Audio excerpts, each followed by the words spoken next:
Welcome, my fellow Americans, to Geek Salad's Retro Movie Review from the Geek Salad Podcast. I'm Andy. I'm Mike. I'm Todd. Hey. And we have two special guests to join us on our Independence Day. Joining us first, down that way, we've got the lovely and talented Miss Nick from the Black Girls Do Stuff Too podcast. Hello. And right next to me over here is Mr. Thomas Green from the Movies After Work podcast. Hey, boys, I'm back. Right there, yes, after last week. We got two awesome guests. So, Nick, let's start with you. Tell us a little bit about your show. Yeah, it's Black Girls Do Stuff Too. Out here talking about the things that you don't normally see Black girls talking about. TV, comics, movies, Chris Evans, things like that. So, always just wanted to lend our voice. And so that's what we're doing on a podcast and YouTube. And it's pretty interesting so far. Yeah. I just saw Knives Out like 2 weeks ago. Really? I didn't realize it was filmed essentially in my backyard. Okay. You're that close to where the set was? Yeah. Oh, wow. Yeah, I used to drive every day through that downtown area, and I would pass that restaurant, the Flat Penny Cafe. Mm-hmm. I would drive past that every day on my way to work. Oh, wow. I've eaten there before, too. It's not nearly as nice as they made it look in that movie. And also, Mr. Tom, tell us a little bit about your show, sir. Movies After Work is myself and my good friend Alex. We are two parents of toddlers with normally jobs. And it's just about us talking about the movies that we find ourselves watching in the middle of the night when both of our jobs have ended or gone to bed, and we can watch whatever we can find. Awesome. Yeah, and we will let you know where you can listen to their podcast at the end of the show. But tonight, we, in occasion of the upcoming holiday of July the 4th, let us talk about the July the 4th Spectacular and the movie that introduced Will Smith to the July 4th box office bonanza weekend, Independence Day, otherwise known as ID4. So if you hear me refer to it as ID4, that's just a shorthand that they assign the movie. Well, I didn't know. Yeah, I've never referred to it that way, just so you know. Okay. Ever. So let me ask, is anyone here who didn't see this in the movie theater? Because I kind of feel like everybody saw this one in the movie. Nick, you didn't see it in the movie theater? No, I didn't live in the country when I was younger, so I didn't see this. It didn't come to the one drive-through theater that we had, so I saw it later. Yeah. Okay, so you see it on home video then, or? Mm-hmm. Yeah. Okay. Awesome. Everybody else, though, we all saw it sometime July 4th weekend, 1996. Oh, yeah. Probably. Oh, yeah. Good call. Okay. Let me start with why. First of all, does this movie hold up? Do you feel that with 24 years kind of removed from its release, do you feel like this movie holds up still? Do you think that this movie is as revered now as it was back in 96? It has made the strange progression from blockbuster film to cult film.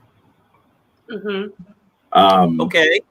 Because, I mean, I would say people's love for Will Smith and Jeff Goldblum has just grown and grown over the years. But the understanding of technology has grown as well, making many parts, including the big finale, a little harder to swallow, but makes it endearing in its 90s ignorance of how technology works. I don't think any of us can really say this is an intelligent movie of any sort. No.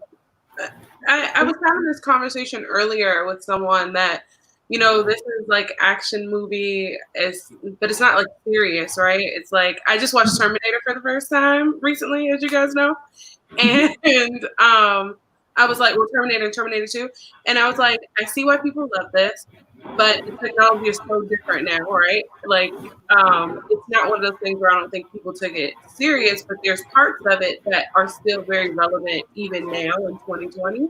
And I think with Independence Day, you get a little bit of the same thing because the way that they defeat the alien, maybe not, but having an administration that completely denies the existence of something that's right there in front of our face. Hello, 2020. Like, it is what it is. Wait, Nick. Are you saying that our president would not jump into a jet fighter and fight alongside everybody? I think his bone spurs were they would keep him from doing stuff. Well, yeah, that's how it works. Hard to push down on that accelerator, right? If Right. He'd still be down on the ground trying to figure out how to put on the helmet.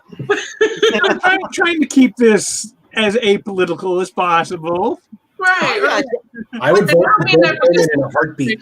I mean, in general, like having leadership that's like, yes, there's a spaceship outside, but it's not what you think it is until they need to figure it out, and having some random person actually figuring out how to defeat it, right?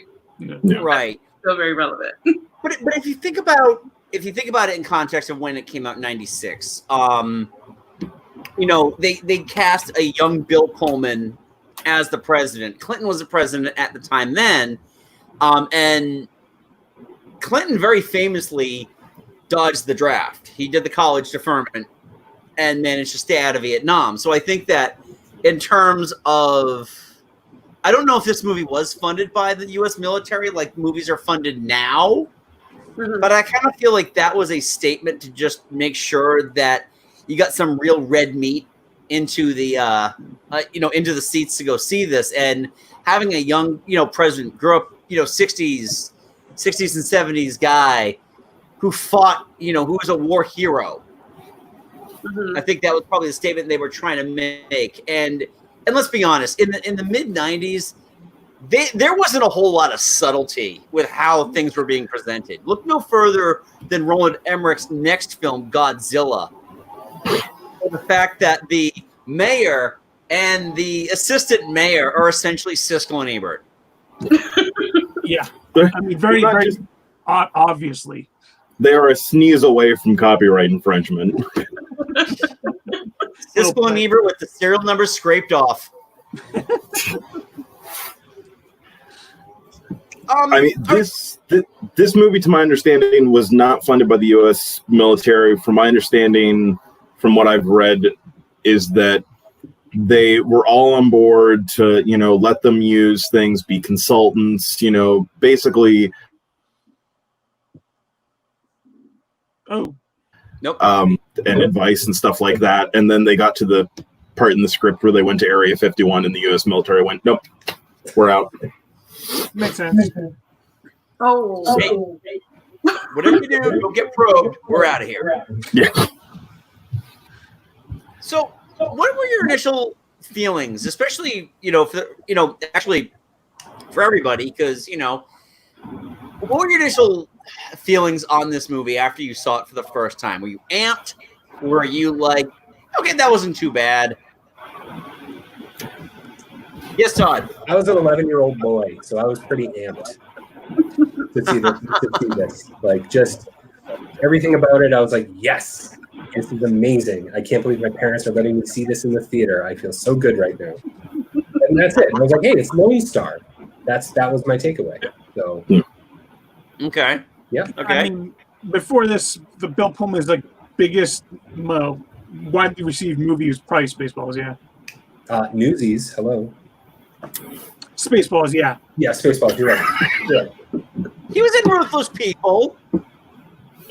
Spaceballs. Was this before or after he had sleeping problems and Sleepless in Seattle? This was after. This was after. I got to remember where I was living when I saw Sleepless in Seattle, and then when where I was living when I went to go see Independence Day, and I was in Virginia when I saw Sleepless in Seattle. I was on Cape Cod when I saw Independence Day. Ooh, that's actually probably a good place to see it. What, the Cape? Yeah. I just always picture summer movies for the Cape. I don't know. Oh, No. it's summer, I guess. Their theaters suck. So, Well, I mean, I was like Todd. I was a small child, so aliens, explosions, adults swearing, and my parents not covering my ears. You know, it was a big win for me. So. I think this was for me. I watched it with my parents, so like my parents were seeing it for the first time too, and I watched everything with my parents when I was young though. So like there were nothing I couldn't watch. So this was like I just remember I loved The Fresh Prince even back then. So for me, it was a Will Smith thing that I loved, and then he happened to be like fighting aliens, and I was like, I freaking love this. So. I remember leaving and just being like, all right, so now I'm prepared. When the aliens come down, you wrap them in a parachute and then you kick them. And then you win. Like, that's how it works. Yeah, Nick, I saw this with my parents too. Sorry, I saw this with my parents too. I want to say this was the gateway movie for me because I remember very vividly the next year seeing Austin Powers and Titanic with my parents and just being very uncomfortable. So at least Independence Day was like just more violence and sexual innuendo, nudity, and yeah, handprints on a thing. So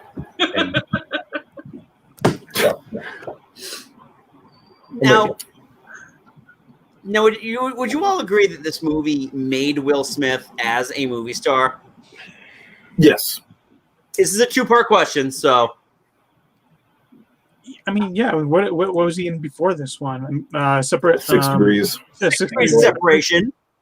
Bad Boys was 95. I think this opened him up to the wider audience who weren't watching the Prince. Mm. I feel like his movies that he did in Enemy of the State, Men in Black, like I feel like those really put him over the top. But this was his introduction to the wider movie going audience. Yeah. He'd only made 4 movies before this. Right. I think and that. What's that? Oh no, I was just gonna say I think that this one made him the action hero movie star because Bad Boys, which we actually ended up covering and did this background, is when I found out like that was very, very well received too.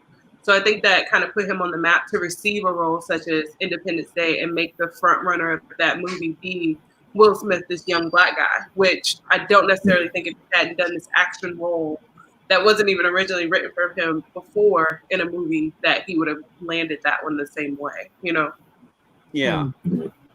Yeah, I always kind of view it as I grew up in a small town of like 5,000-ish people with a movie theater with 5 screens. Not a culturally diverse town by any forgiving expression. So this was basically the first Will Smith movie that movie theater could show and know that people in my town would actually come see it. Mm-hmm. Yeah. It's interesting because you guys mentioned Bad Boys. Interestingly enough, in this same summer, Michael Bay kind of had his big breakout movie with The Rock. Oh.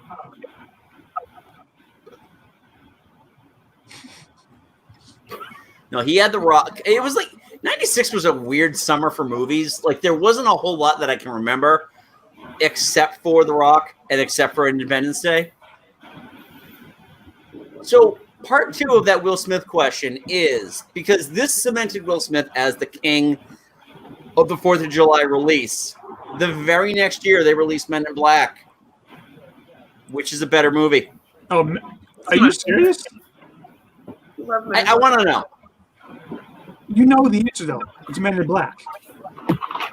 I agree it's Men in Black. Yep. No, Tom, everyone Nick, agrees Todd, it's yeah. Men in Black. Men in Black is a little bit more creative. Men in Black saved us from Jurassic Park, The Lost World. So we've we've needed saved from a lot worse in the Jurassic franchise than that movie. Alan. Yeah. Men in Black is a better movie. I would much rather watch that than Independence Day any day of the week. I'm with you on that. I'm sorry, Nick. What was your answer on that one? I love them both. Actually, I can't. I don't think I can. I watch if either one is on. I'm going to watch it. It's one of those things. Like when Tom mentioned cult classic, I'm in the cult. Like I love it. Yeah, yes, but if they were both on at the same time. Probably Men in Black, unless Independence Day hasn't gotten to the parachute scene yet, and then I'm watching Independence Day. That's my favorite part of the movie. It's surprisingly easy to take those aliens down, isn't it? Yeah, very easy. That's why they need the shield. Right, exactly. Because it's very easy to physically fist fight one of them. So, get your drinks ready because here's a Suncoast story. Oh, Nick's not drinking. Oh no. Oh, there we go. All right. I'm being appropriate to 90s movies and being a product placement. Is that a surge? No, it was Dr. Pepper. No, it's just Dr. Pepper. The best thing that I've ever. Dr. Pepper's timeless.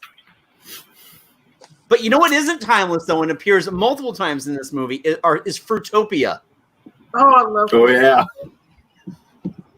I don't remember the taste of Fruitopia. So I know I drank it. But, Jeez. It shows you how much I know. I thought it was a type of gum. Oh, Fruitopia? Yeah. Yeah, no, it was some kind of fruit beverage. It was so good. Yeah. There are machines throughout this movie of people drinking Fruitopia and Coca-Cola because obviously that's how they that's how they test the whole shield up, shield down thing. Yep. But the Sun, all right. So the Suncoast story, they had actually released the toys for it about a month before the movie came out. So we had in our hot little hands what the aliens looked like prior to the movie being released, and the secret that it's like you got these big things that look like predators, and then their faces opened up, and here like these little, Close Encounters looking guys. Yeah. Yeah. That would kind of spoiled me. Yeah. Yeah. Yeah, I guess if you first saw that like in the movie, that would be a much more shocking moment. Yeah. Well, they even make it a big moment when you see one for the first time. It like bursts forward with all the tentacles. Yeah. It's like a kind of half-assed jump scare moment that they have in revealing them. Mm-hmm. All right, let's talk a little bit about the reason we bought our tickets in the first place, watching shit blow up. It was really interesting to me because would you say in the year of our Lord 2020 that if you were presented with alien ships being parked above large skyscrapers, do you feel like society would still be stupid enough to go up to the roof and wait it out? Yes. Yeah. Yes, absolutely. Right. Meanwhile, my reaction would be watching that. It's like, well, it's about 2020. Yeah, about time. Mm-hmm. Very appropriate at this moment. I'm pretty sure you can go on Twitter and see me trying to rationalize going into outer space to look at new planets with Nick. It was Nick and I sitting there going, well, I mean, we kind of know what we're doing enough at this point. I'd have a suitcase and my thumb up if I saw them. Please take me with you. This one I would just watch the light go out and go, yep, this wasn't on my bingo card, but whatever. Yeah, so Andy, you're right. I remember just very vividly the marketing for this movie, the alien ship over the White House, blowing up the White House. I was just like, whoa, okay, I have to see this movie now. I have to. I don't care what it's about, but that was really, that was very effective marketing in 1996. I mean, pretty much the only things people remember from the trailer and the only things people were looking for in the movie were the, White House exploding, and today is our Independence Day. That's all it. That was it. And then you get the shot of the best movie extra in history. That dude with the flight helmet on, who just does that like salute. Yep. You know exactly the second I bring it up, people are like, that dude. Although in my family, we love that guy, but the extra that we always end up talking about is when you have all the kids that are playing street ball in New York, and then suddenly out of nowhere, amongst them shows up the white businessman. Just it's like all these kids, and then a white businessman comes in, and you're just like, yeah. Why were you there? Where did you come from? That's Are you a different movie or? Yes, it was. I honestly would have been one bit shocked if they kind of pulled an airplane thing where somebody's head just kind of like dips out from above frame. Like, Well, I think that's how you would do it. Like, if you were going to do like a proper genre parody movie, you would have like on the street, you'd be pulling back all the kids and then a random white businessman, and then you would just keep finding like random types of people that make no sense to all be collected together, all just standing right there. Except it's New York City, so is it that weird? It wasn't that part. Technically not, but you can still kind of get away with it.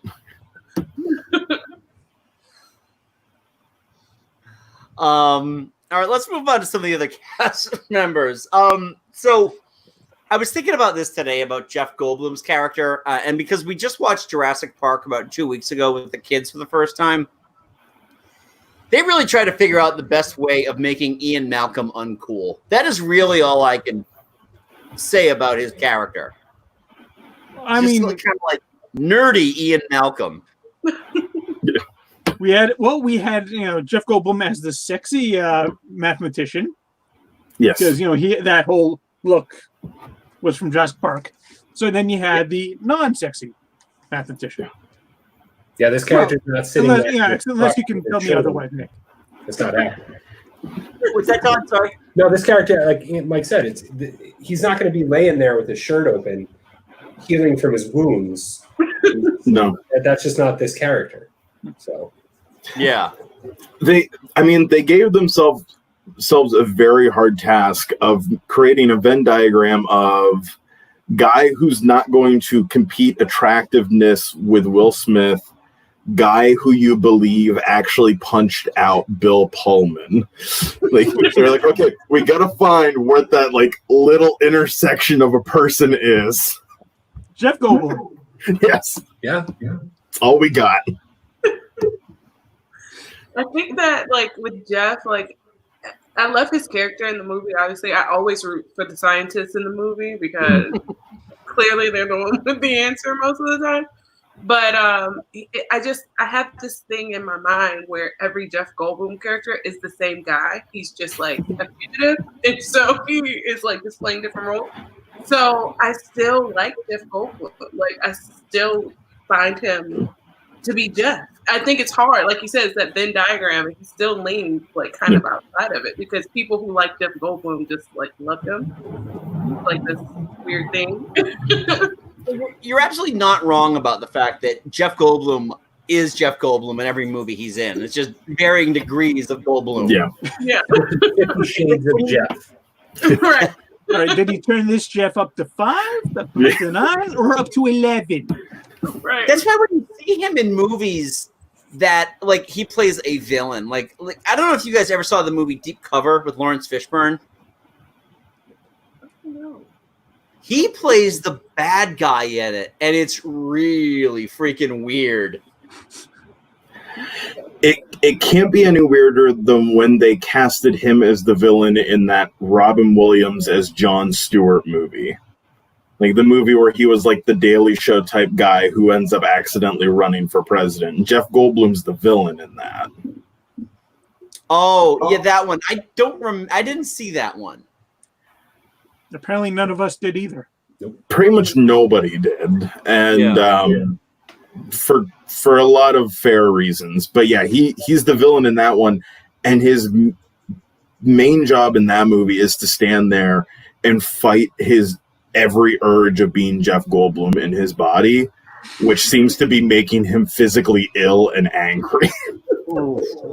It's an acting choice. Yeah. When you've got that much Jeff Goldblum in him, he's got to be able to let it out. Holding it in is just unhealthy. Yeah. I mean, even when he plays like a minor antagonist in like The Great White Hype, he's still very much Goldblum. Mm-hmm. Same with Ragnarok. Like, he's Oh yeah. he is who he is. Ragnarok, he is absolutely Goldblum. Yeah. I do love about him in this movie, though, that complements him very well, is because of how he is and being so Goldblumish. I believed all of the relationships that he had. So I believe like the contention that he had with his ex-wife or separated wife. I don't think they ever really said if it was ex or separated. And then his father was so perfect for him. Like it was like that perfect balance. So in this case, it worked. We actually just got a response. Someone is apparently watching us. Cool. Oh, neat. What are they saying? And he says he was awesome as the bad guy in The Fly. Was he the bad guy in The Fly? Well, it's Cronenberg. In a sense. It's Cronenberg, so it's like he's not exactly an anti-hero. He's not exactly the antagonist. He's the victim in a body horror. Yeah. Okay. He's his own worst enemy, sort of like his ambition, sort of human allegorical sort of thing. I don't know. Mel Brooks really took a shot producing that movie. Yeah. And now that we kind of are talking about this, I'm thinking back to like every performer in this movie. Will Smith, Jeff Goldblum, Bill Pullman, Randy Quaid, Robert Loggia. They're all essentially just playing their archetype Will Smith, Jeff Goldblum, Robert Loggia, Bill Pullman type characters. I always have to remember that Randy Quaid was in this movie because genuinely his character really doesn't need to be in this movie. Well, I mean, he does save the day. He does, but I mean, the background of aliens, he had something to prove. Like, it's cousin Eddie. Oh my god! I preferred every other character to him. If he had not been in this movie and we had more time with like Will Smith, I'd be happier. It's just one of those things that because it's a 2.5-hour movie that is literally a cast of thousands. You do need to have that sacrificial lamb because you could do a sequel, or at least what we thought was going to be a timely sequel. 20 years later. God, no. And you've got a lesser Hemsworth for that one. Oh, I just looked down. I saw Nick's face. Oh my god. Oh, apparently the lesser Hemsworth is still a valid Hemsworth. Chris, greater than Liam. I agree with that. He's just the younger brother. Give him time. Give him time. Like the other Hemsworth. Oh, he's doing things. Cooper Hemsworth, is that what it is? Oh, it's Cooper Manning, right? Sorry. Okay. But the weird thing with the Randy Quaid character is that they really try to make you kind of like he's lived years with this whole I was abducted by aliens and no one will listen to me. No one believes me. I was abducted by aliens. Finally, aliens come. Aliens blow shit up. And then when he volunteers to fly, he mentions that he can fly. He's an airline. He can fly planes. And then he mentions he has a little offside thing about, and I must also add that when I was abducted by aliens 10 years ago, and everybody looks at him like he's crazy. It's like one of those things. I'm sure that it was like, oh, we'll get a big laugh out of this one. It's like this guy on fire. Well, it's funny because I think the weirdest part of Randy Quaid's character is that all his children are Latinos, and Well, we never met his wife. We did never met his wife.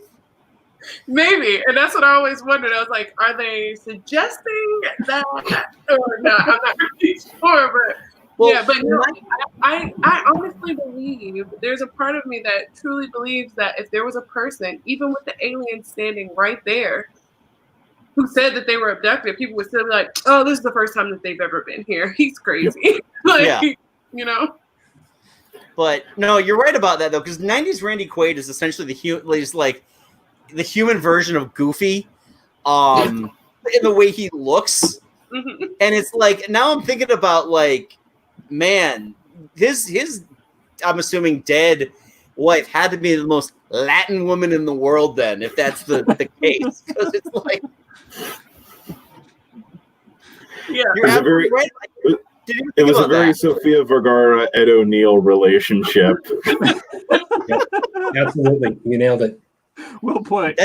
That's a perfect example. And I don't know how this Latino kid came out of Ed O'Neill. Andy, I think you're absolutely right about the archetypes for the casting. Like, this is a great cast, right? Mhm. Yeah. I had to look back on Wikipedia. I haven't seen this movie in a few years. I could not tell you any of the characters' names at all. I know I had to it's look them up. Smith. I know it's Ian Malcolm. I know it's Cousin Eddie. I know it's Lone Star. I know the Robert Loggia, the guy from Big. You know, like it's you know, Oh, and don't forget Data. yeah, Data. Exactly. Oh yeah, you can't forget Data. The guy from Taxi. Like, I don't know the characters' names, and I think that's the flaw of this movie, is that it's too generic in terms of its characterizations. Mhm. Way too. It's too generic in characterizations and, quite frankly, plot. Mhm. There's a lot of Independence Day. You know, like, I don't know what his name is, and I don't really care to know what his name is. His I name- mean, I watch it all the time, and I actually don't know what their names are. So, I mean, that's like the honest truth. When you said that, I just thought about it, and I was like, oh wait, I don't know either. Like, I think the only one that would have come to me eventually is Will Smith, is Hiller, right? Stephen Hiller. Hmm. That's the only one that would have stuck with me. Everything else is just it's like very bland. when the Fresh Prince was upset that Harry Connick Jr. died, and I mean, in all honesty, the only one doing any acting in this movie is Judd Hirsch, Oh, and yeah. that is He's having an, Jewish stereotype as you can get without him having like a knish in his hand at all times. he is very stereotypical, but Oh, he's one of my faves. we give. I mean, he's given a lot of fun moments where there are times in the movie where I legitimately think he showed up on set and said, "Guys, I still haven't seen the script for this scene yet. It's good. Just say whatever. yeah, Action." David, oi, David. I still. Yeah, sorry, go ahead. I still love his moment in the end with I believe the actor's name is James Rebold. James Remar playing a very James Remar style character. Yes, playing his typical, like, he's either the nice dad or the side villain. But yeah, the moment where he's just like hands him a yarmulke. I'm not Jewish. No, nobody's perfect. Very like, yeah, whatever. Yeah. I mean, even Harvey Firestein is playing Harvey Firestein. Yeah. Mhm. And the one character I didn't want to see die in this movie. I know he went too early, He went way too early. way too Oh, yeah. early. He was clearly in something on Broadway and was like, I have like 5 seconds to do this. Come on, let's go. Listen, No. I'm doing a whole bunch of stuff right now. I can give you 5 minutes. Just give me 5 minutes. Crap. You know what? I need to do a scene in the car to get to the Tonys, so just come on. You know what? Any Harvey Firestein in a movie is a good amount of Harvey Firestein. Oh, yeah. Mhm. Yep. No, agree. I agree. Agree. There's never too much of him in anything. It's like that extra spice that you just need to throw into the movie. It's like I believe with Paul Rudd now. It doesn't matter how long he's in the movie. Just 5 minutes is enough. Yeah, totally. I mean, Paul Rudd is absolutely vanilla extract when it comes to ingredients, but it doesn't mean that it doesn't add some good flavor to things. Yeah, you do notice it if it's not there. Yes. That's true. That's true. But yeah, this for me is second place for the Harvey Fierstein. Number one still being Death to Smoochie. God, Great movie. That's what I thought you were talking about before. Such an amazing movie With Robin Williams and Jon Stewart. Robin Williams, Ed Norton doing his best, like I found Christ's Eminem character, like Catherine Keener. My favorite. We should do that sometime. That's a good one. We should do that one. Yeah, my favorite Harvey Fierstein is probably always going to be Mrs. Doubtfire. I was going to say the same, Mike. Yeah. I'm trying to think. I'm sorry, go ahead. So I'll have to rewatch that. I really have to think about that one. But all right, so no, here's something that's very telling, and something again that's just kind of occurring to me as we're talking about this. This is why I love having such a great group of people to talk to about this. We talk so much about men in this movie. There were women in this movie. True. Name them. Vivica A. Fox. Okay. That's all I got. The First Lady. First lady. Mary McDowell. Yeah. Was that? Yeah. That was Mary McDowell, right? Yeah. Yes. Okay. Yes. Before she became president, she had to die as the president's wife. Yeah. I'm actually looking on the daughter. The president's daughter was Mae Whitman. Wait, it was? Yep. Yeah, Patricia Whitmore. I was just looking that up, Tom, because I'm like, it would totally not blow my mind if the president's daughter was somebody famous. It's kind of like with True Lies. I always forget that Eliza Dushku is Schwarzenegger's daughter in that movie. Or that Natalie Portman is the president's daughter in Mars Attacks. It's that weird 90s daughter of the main character went on to bigger things. Oh, yeah. Panic Room and Kristen Stewart. That's right. Yeah.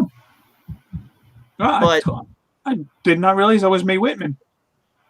Yeah, it's whenever those like people do those lists of, like people that now and movies that you didn't realize they were in. That's half the time that's on there. Yeah. I mean, and Vivica A. Fox is like the one name that pops out, even though I was still like, that wasn't Jada Pinkett, was it? Only because they're forever entwined.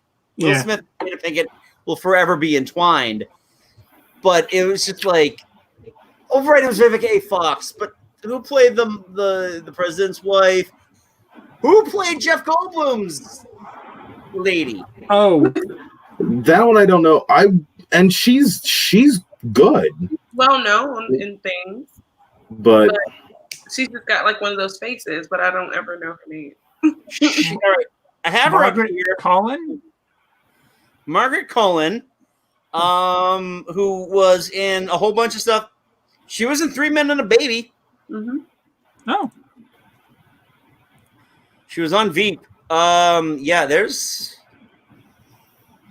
almost made it through Veep. She's either near the end or I didn't realize it was her when I saw her on that show. All right. Does Randy Quaid's daughter, whose arc is, am I going to lose my virginity count? Oh, yeah.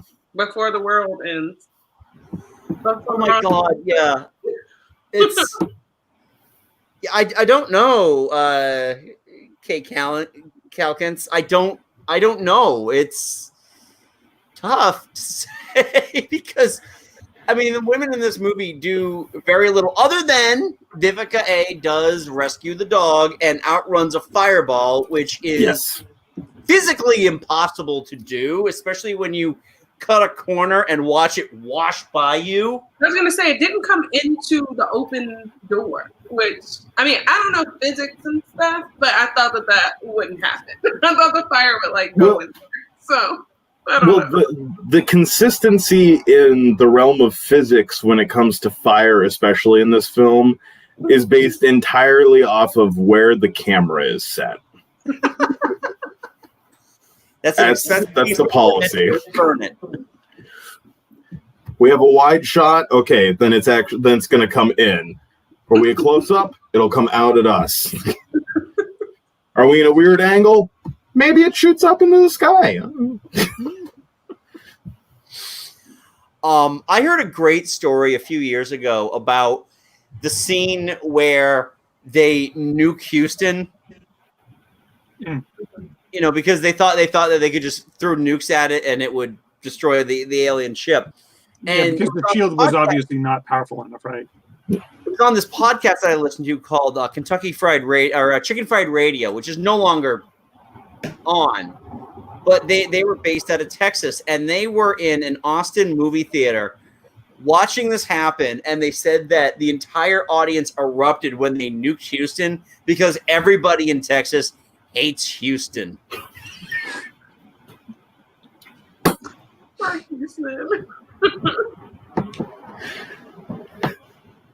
It's just crazy. So I'm glad they didn't nuke Houston because in 1996 that would have nuked Beyonce, and where would the world be without her? So I'm happy it didn't happen. Well, you know what? Fair Let point. me tell you, Nick, about a young upcoming artist named Willow Smith, who Did you know that she can whip her hair back and forth? back and forth. Yeah. I think I might have had whiplash when that song came out myself. So Oh God. I can only still imagine the beatings that Jaden got after the pathetic opening of After Earth. Oh. Yeah. Can't open a movie like your old man, can you? Not even with your old man with you. No. That's true. He had a lot of down years, Will Smith, after a while, like with his debuts and things. They just weren't hitting as strongly. Yeah. Yeah. You know what I think started that is Wild Wild West. Yeah, I think yeah.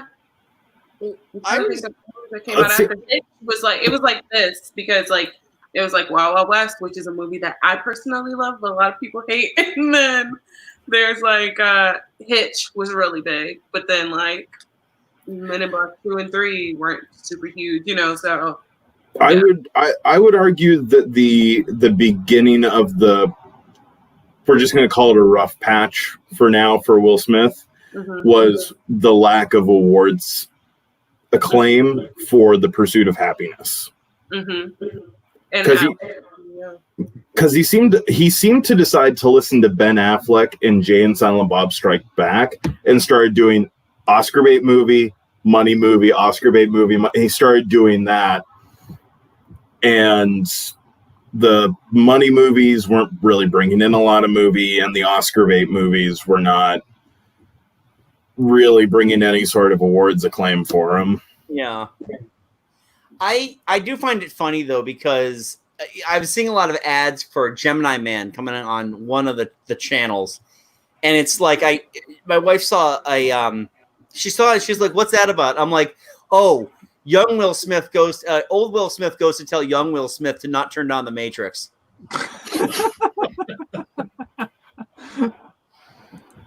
That's so funny that he would have been Neo. But then when I think about it, I'm like, how? Keanu was so perfect. So See, I want to see the world.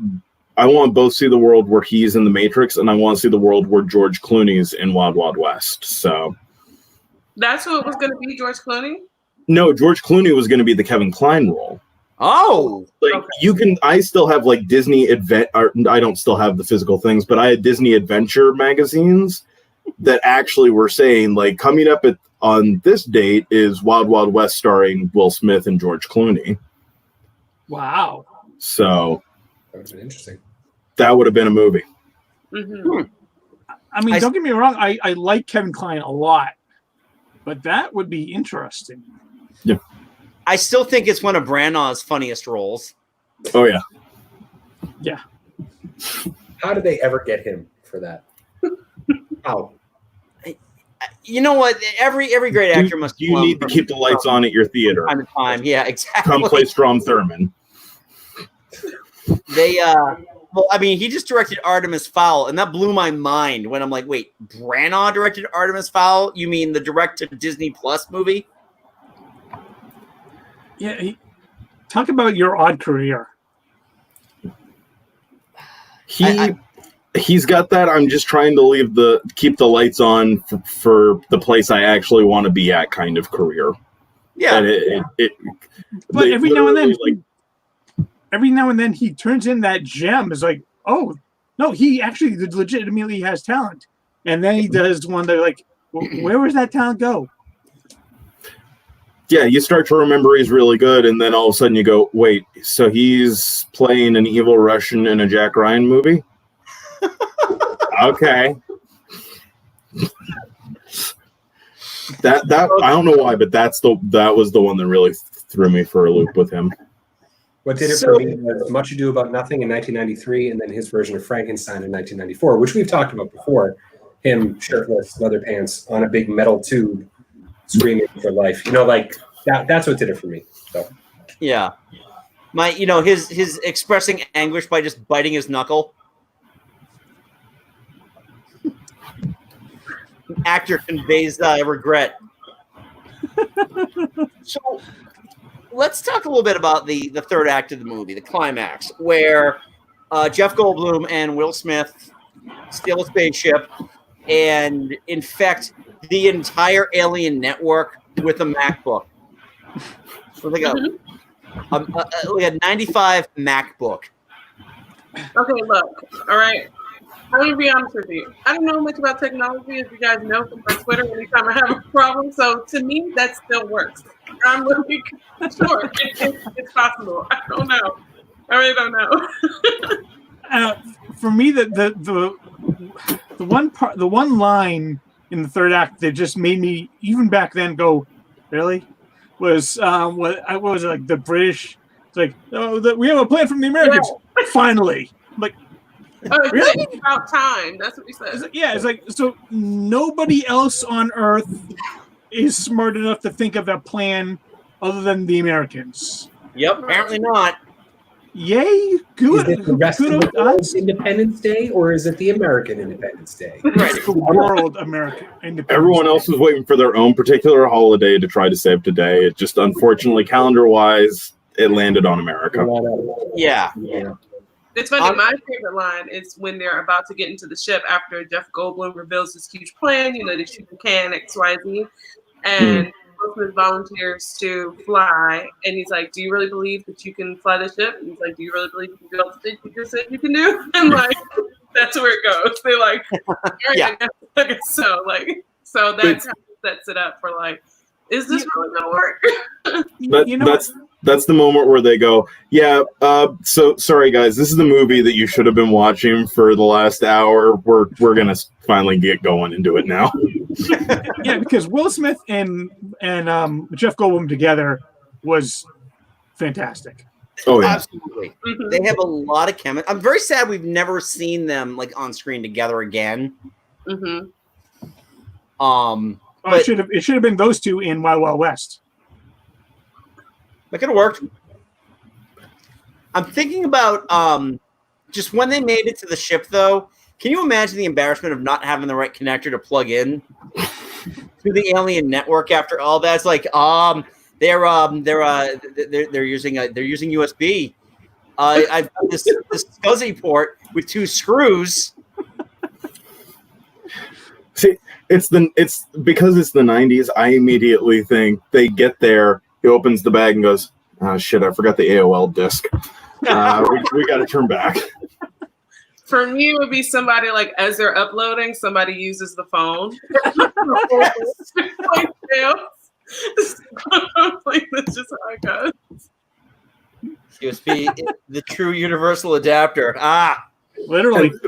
Yeah. The thing is, if Emmerich made this movie these days, that would be part of what would happen. Is like the Jeff Goldblum's girl would call during and demand they talk about their relationship, and he would be trying to get her off the phone so that way it could start again. Like if he made it today, that would be what happened. How wonderful would that scene have been if when they were plugging in and downloading the virus, it played.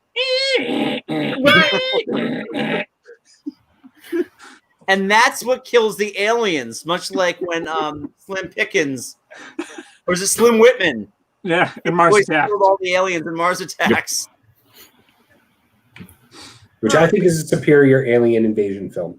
That's one of the most misunderstood movies of the 90s, in my opinion, is Mars Attacks. I don't like it. Dynamite cast. It's a dynamite cast. It also it had the misfortune of coming out 6 months after Independence Day. Yeah. To have the brilliance of taking the current James Bond and making him a whiny little boy, just constantly whining and complaining about everything, was just really smart. That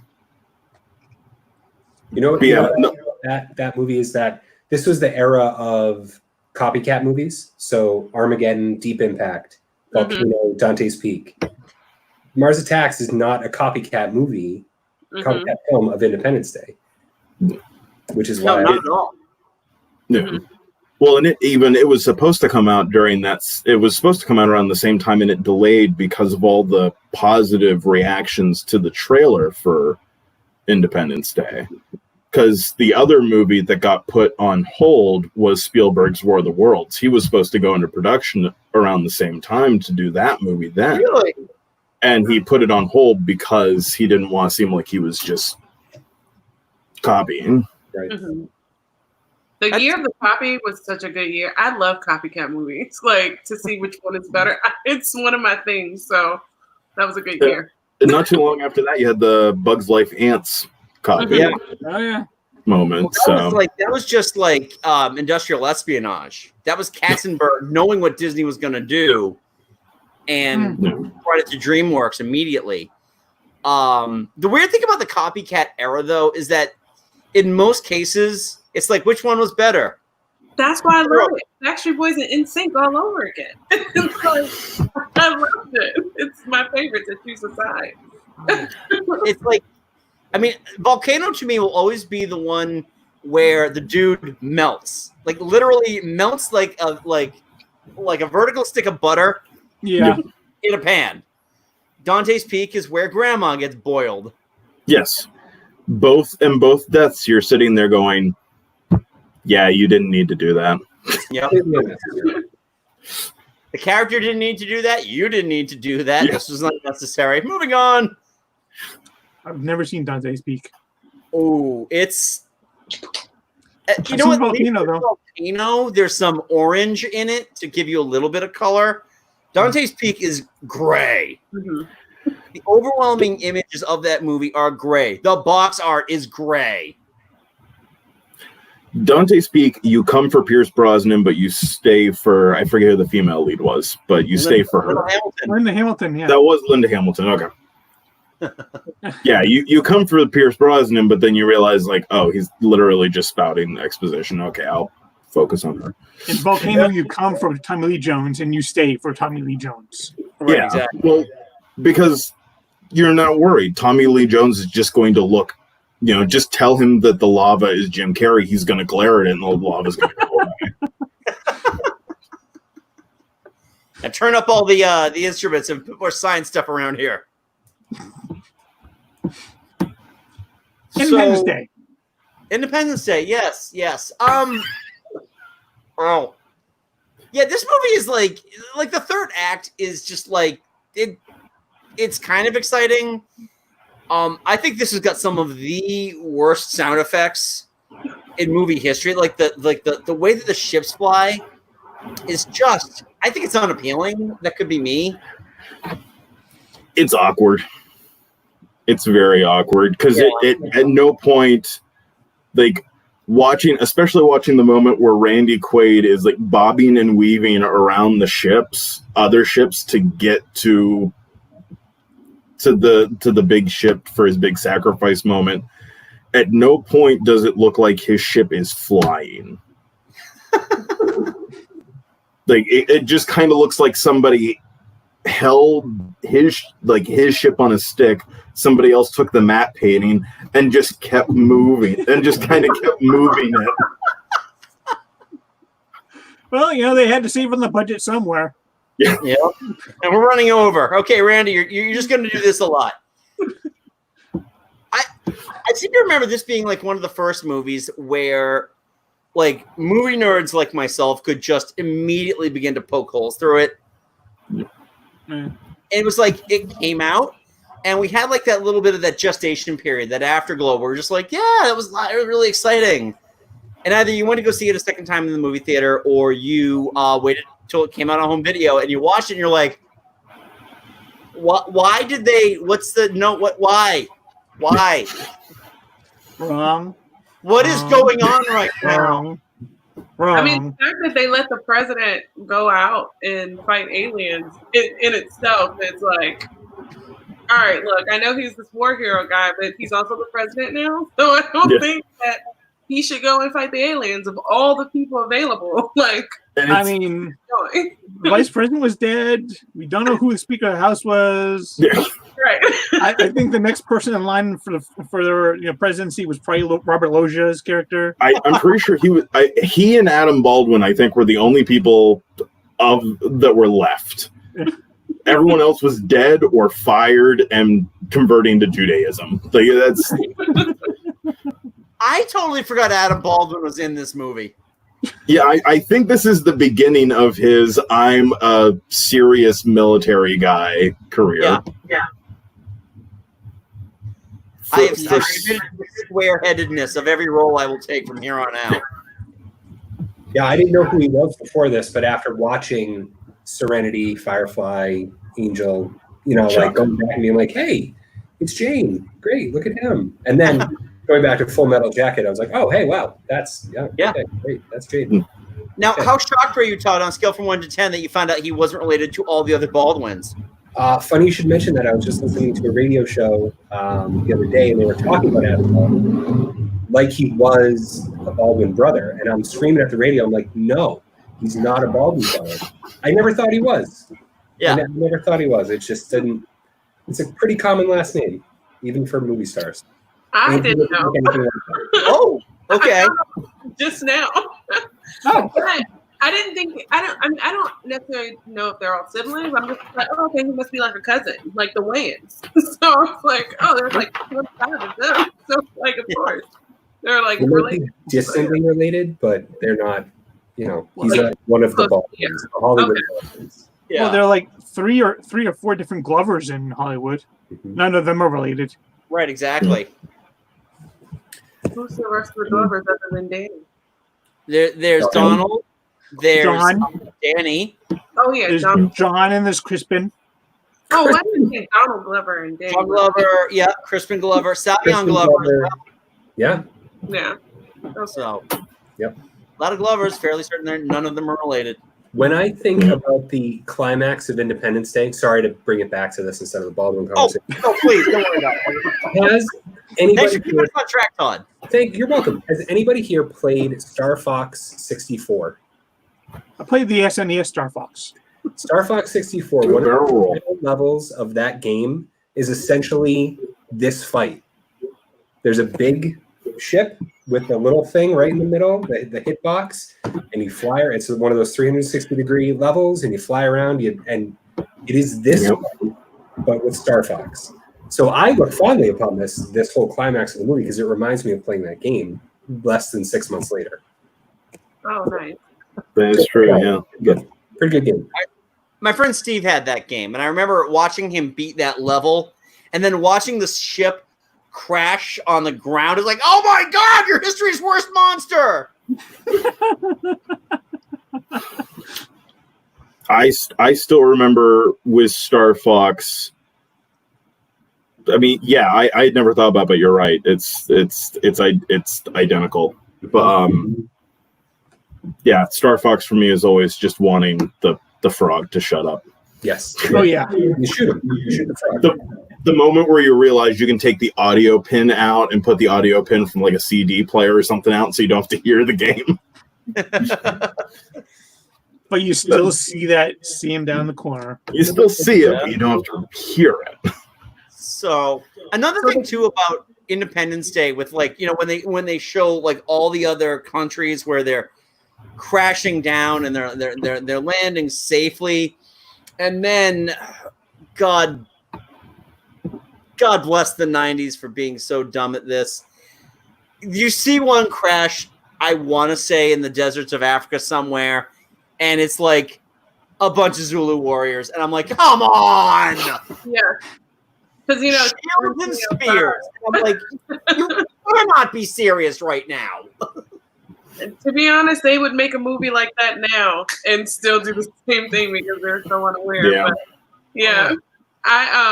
The one thing that I like about the third act is probably the part that most people poke fun at, but I like the sacrifice of Dennis Quaid's character. I do too. He goes in, boys. like, I love it. Like, I love all of that. And then, like, it reminds me of, like, Armageddon obviously did it better, but when Bruce Willis sacrifices and Liv Tyler is like, you know, no, Dad, you know, blah, blah, blah. But then in this one, it's him going up to the alien ship, and then she's like, oh, no, my dad. So, like, I have a soft spot when those moments happen in the movie, but it was the older son, not the daughter, who was watching, you know, him sacrifice. The daughter was still trying to lose her virginity. I think. Right, she was in an RV somewhere. So yeah, The third, and then the like youngest, the youngest son was just somewhere collecting his diversity hire check. No one took care of the youngest child. Well, I mean, the guy got rid of all of his kids. I mean, he obviously didn't. His wife was not in the picture, so yeah, he just left them all as orphans. Good for him. His eldest was his designated driver. Beyond that, like, it's a very 90s white male made movie, as we point out, with like how because along with the, you know, in Africa, they took them down with spears, apparently. You get that. But then you also then cut, like, I think before or after that, you've got, like, Israelis and Iranians or one of those combinations that you're not allowed to talk about in a church, that are, like, hugging and being best friends. And you're just going, oh, you guys. Yeah. You should know better. Bill Pullman brokered world peace. Yes. I believe it. Yes. Universal world peace. Lone Star. Lone Star. Spaceballs. I might go on record to say I might be the only one, but as much as I make fun of this movie, I still actually really, really love this movie. Oh, yeah.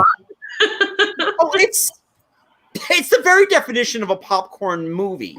Mm-hmm. I don't think, you know, for all of the crap that we've heaped upon it in the last hour, you know, give or take the time when we lost, you know, doing all the little side quests.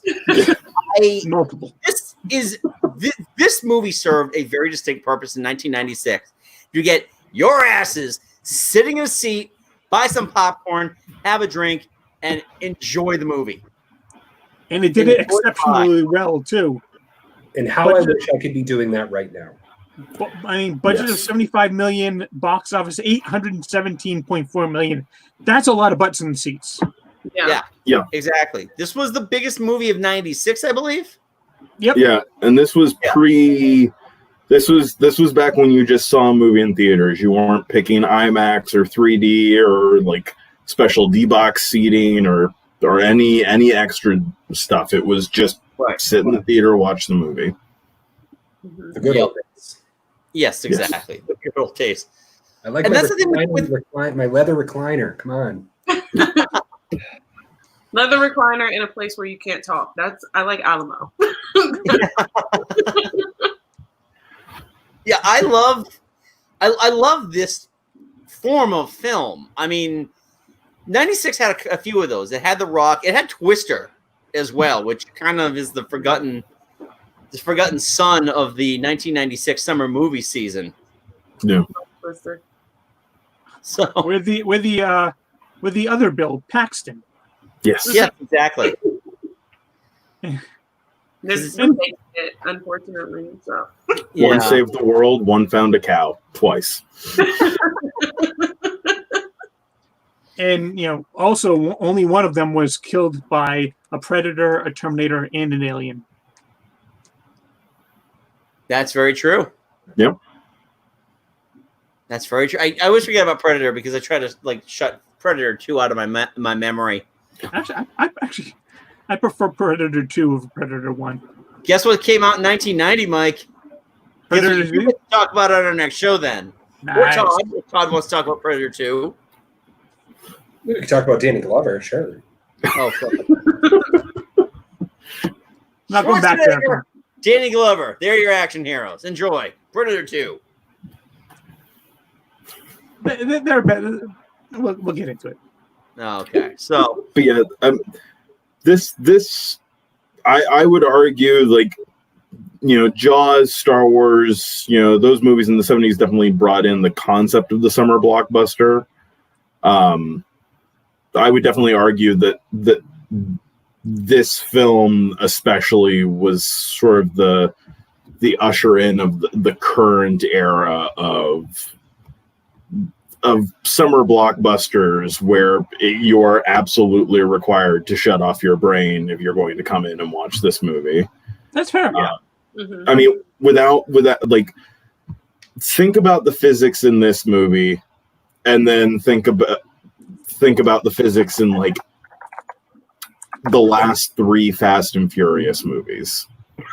It's been this growing evolution of the concept of what the human body can withstand and how much gravity works on the Earth.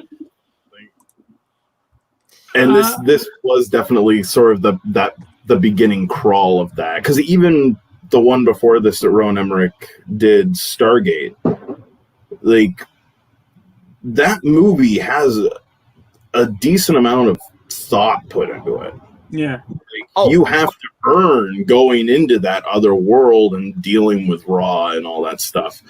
There's some quality, world building in that film, whereas with this film, it was literally take a week to write the script, and then it was not even 100 days to film this. I could argue that a movie that came out just the year before was a very similar concept, but didn't pull off nearly as well. Waterworld. Waterworld again, it was that big, summer tent pool movie, but it didn't really kind of understand where its audience was. Well, and also it was, from the guy who normally makes, think piece films, try to come watch an action movie that's set entirely on water. Just a weird sales pitch. Yeah. I will say Independence Day for me, even though I saw it later, knowing that it is a summer movie and then seeing all of the Will Smith movies that have come out in the summer, it psychologically sets me up when there's a big movie announced. I assume that it's a summer release. When I think back, I'm like, oh yeah, this movie was definitely in the summer because of the size of it, even if it didn't come out in the summertime, because summertime was huge movie, lots of action, couple explosions, or a really good animated movie, right? So it's one of the two. And it still kind of messes me up when a movie is announced and it's April. And I'm like, wait, why? Or Deadpool came out in February. Well, right. Get ready for the next 6 Marvel movies, which are all coming out at very strange times. Right. That good old March 25th, 2022, that's a real... Honestly, I think in a couple more months, what it's going to turn into is Marvel's going to go, okay, guys, we're going to go on Twitter, see if you guys are all free next weekend. If you are, we'll drop the next movie. And we're just going to keep doing that for the rest of the year. We're just going to, for the week. Is everyone free this weekend? Right. All right. Enough of you are to make $1 billion. We'll release the movie this weekend. Yeah. The Eternals. Yeah, because people will go. But yeah, so that's just I think that in itself is great what they did as far as kind of establishing a whole, or not establishing, but reinforcing, because you just made the point of like summer blockbusters in the 70s and things, but like reestablishing that, being like, all right, if you're going to have like a smash, it needs to fall between like Memorial Day and Labor Day. Like that's what it's going to. Well, and it's not even just the theatrical aspect of this film, because I mean, who doesn't remember, you know, if you were buying your movies or instead of renting them around the time this came out on video, who doesn't remember picking up their copy of Independence Day on VHS with the holographic card on the front of the White House blowing up? And this is, I mean, this is literally that was a long day for me. This was, I mean, because again, you were talking about the same summer as Twister, so it's literally hologram card versus first film ever released on DVD, and people think, and you think about that hologram card before you think about the DVD aspect. Yeah.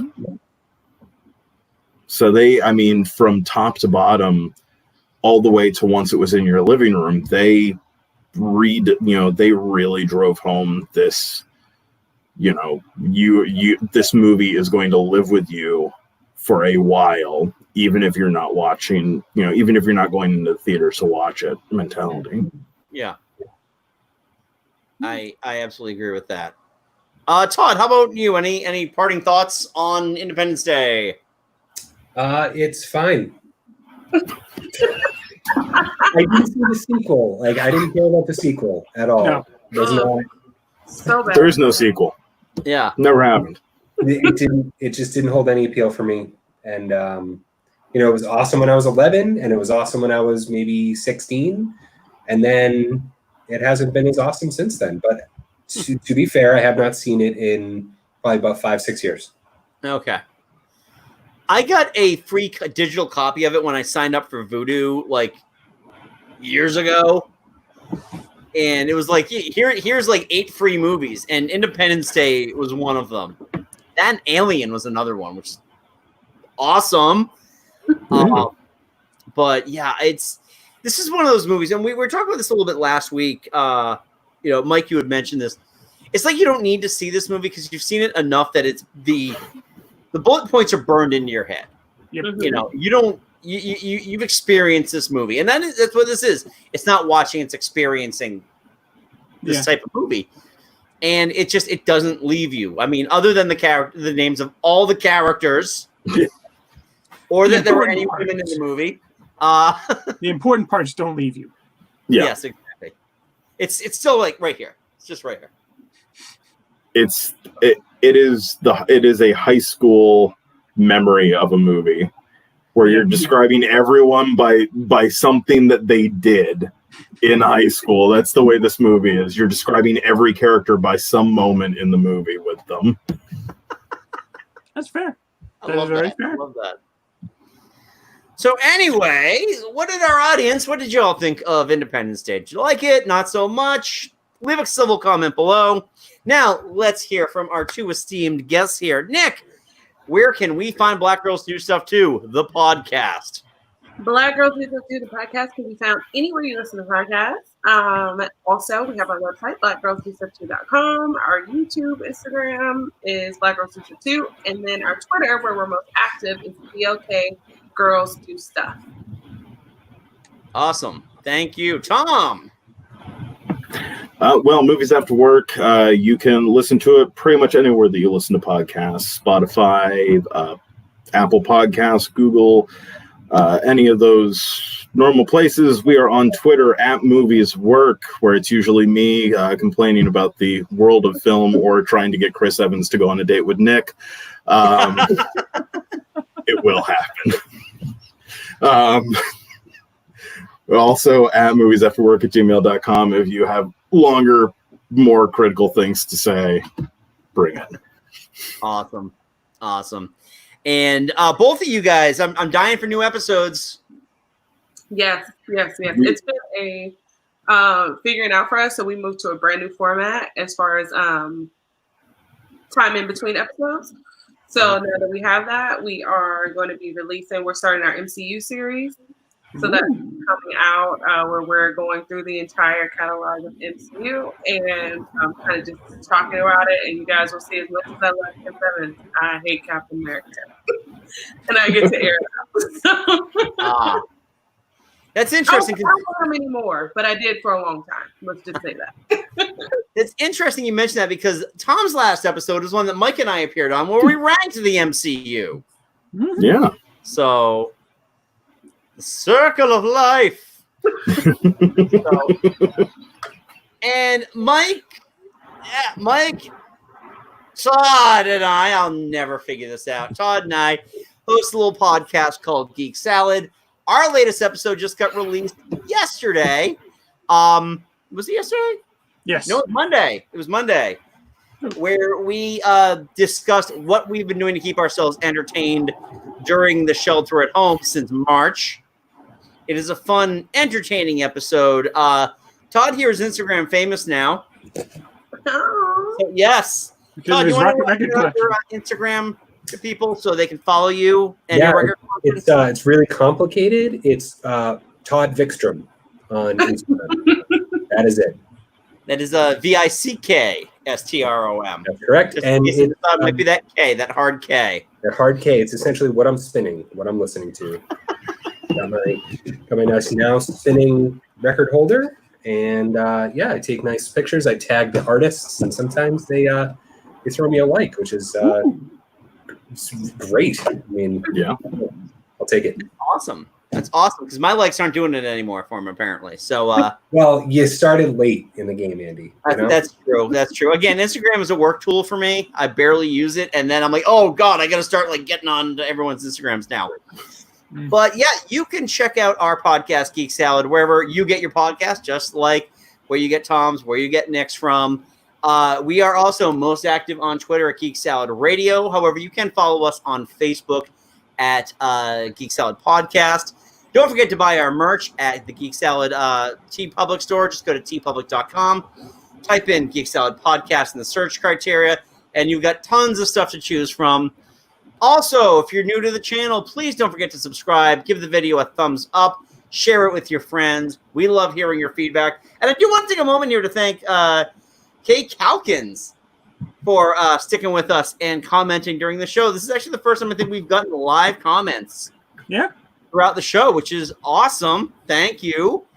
And so I believe, Mike, we've agreed. Todd, I didn't know if you got a thumbs up or thumbs down on this. Oh. Oh, God, he's We just gone. lost Todd. Oh, He went to go blow up the ship.